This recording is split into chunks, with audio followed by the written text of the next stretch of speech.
Welcome back to another technical deep dive here in the debug zone. Today we're tackling a big question and breaking it down with insights from other users.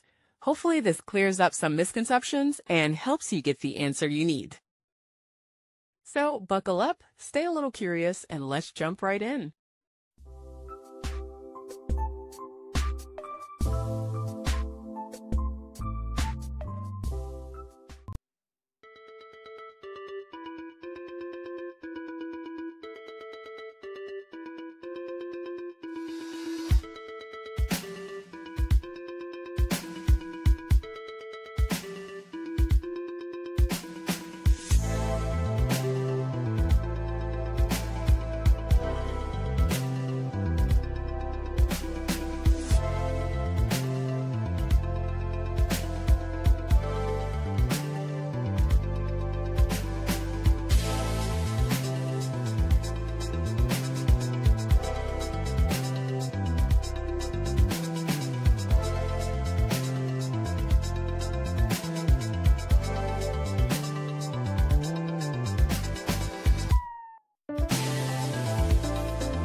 And that's a wrap.